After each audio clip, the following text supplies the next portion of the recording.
நாம இருக்கணும். அவருடைய உயிரையும் அர்ப்பணித்தார்கள், உள்ளத்தையும் அர்ப்பணித்தார்கள். நெருப்பு குண்டத்திலே தூக்கி போடும் பொழுது அவர் சொன்ன வார்த்தை என்ன? ஹஸ்பி அல்லாஹு வ நிஅமல் வக்கீல்.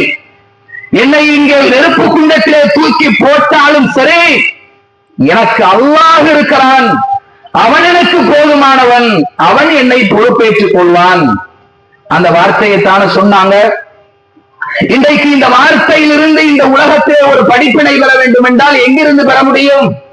எப்படி இப்ராஹிம் அலைஹிஸ்ஸலாம் அவர்கள் உறுதியோடு செயல்பட்டார்களோ, தன்னுடைய உள்ளத்தை அல்லாஹ்விற்கு அடிபணிய செய்தார்களோ, எந்த சோதனையை எதிர்கொள்ளும் பொழுதும் உறுதியோடு அந்த சோதனையை அவர்கள் களத்திலே இருந்து சந்தித்தார்களோ, அதனுடைய ஒரு படிப்பினையாகத்தான் இன்றைக்கு ஒரு கூட்டத்தை நாம் பார்க்கிறோம். ஒரு கூட்டத்தை அப்படித்தான் நாம பார்க்க முடிகிறது.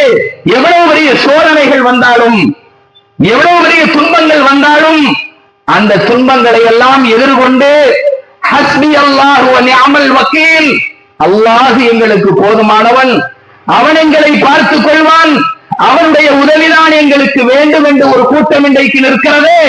ஒரு தேசத்தில், பலஸ்தீன் என்கிற ஒரு தேசத்தில் எப்படிப்பட்ட ஒரு உறுதிப்பாடு என்று பாருங்கள். இன்றைக்கு அவர்கள் சந்தித்திருக்கிற அந்த துன்பங்களை எல்லாம் நாம சந்திப்போம் என்றால் நாமெல்லாம் எந்த மூலையிலுக்கு நாம சென்று ஓடி ஒளிந்து விடுவோம் என்று தெரியாது.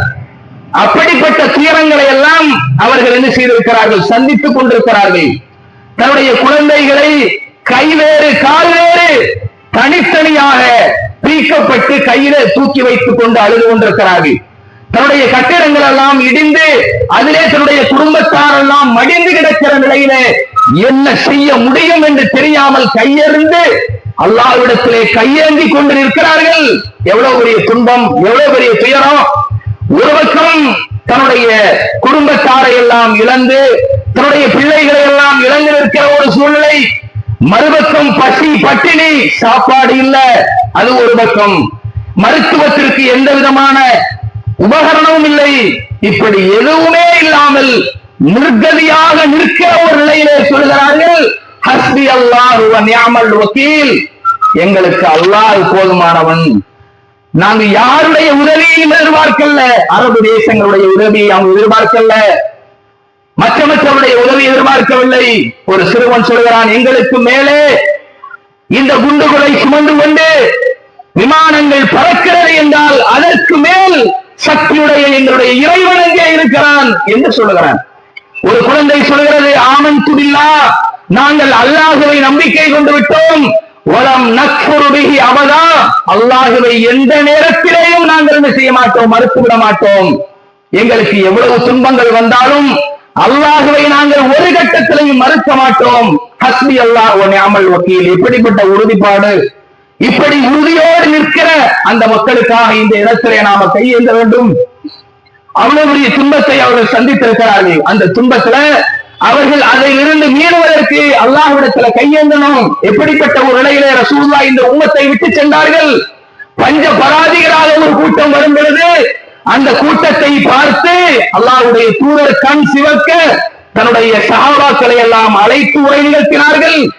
நீங்க இப்படி இருக்கும் பொழுது, நீங்கள் சாப்பிட்டு உண்டு மகிழ்ந்து வாழும் பொழுது ஒரு கூட்டம் பஞ்ச பராதிகளாக வருகிறார்கள்.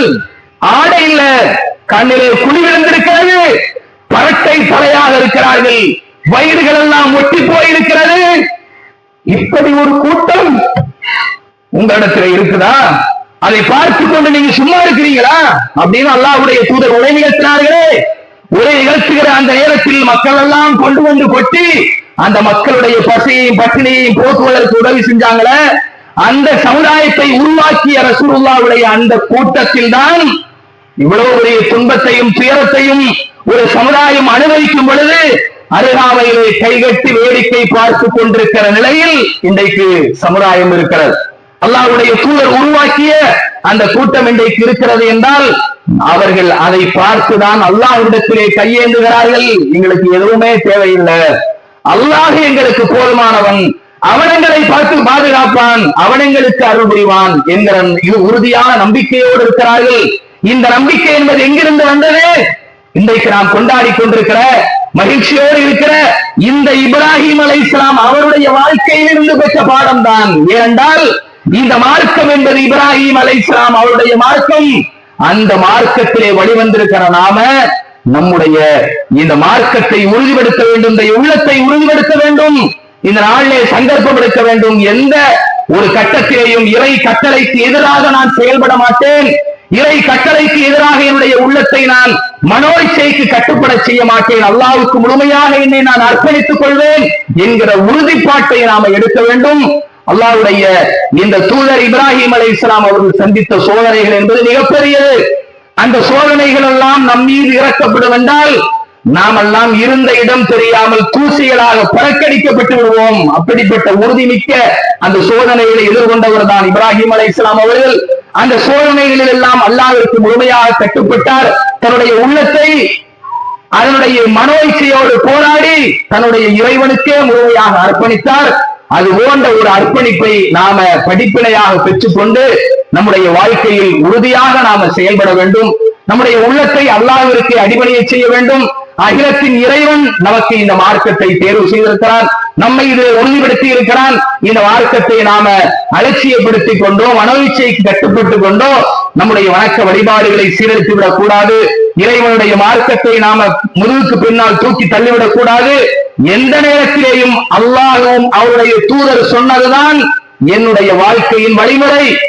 இந்த வழிமுறையை தாண்டி வேறு எதுவும் இல்லை. அல்லாஹ்தான் எனக்கு முதல்ல, அல்லாஹ்வுடைய தூதர் தான் எனக்கு முதல்ல, அதற்கு பிறகுதான் என்னுடைய குடும்பம், என்னுடைய வியாபாரம், என்னுடைய சந்தோஷம், என்னுடைய ஆசா பாசம் அத்தனையுமே இந்த இரண்டு பேரை தாண்டிதான் அவர்கள் சொன்ன வழியில் தான் என்கிற ஒரு உறுதிப்பாட்டோடு இந்த நாளை நாம ஒரு சங்கல்பமாக எடுத்துக்கொண்டு நம்முடைய வாழ்க்கையை செயல்படுத்த வேண்டும்.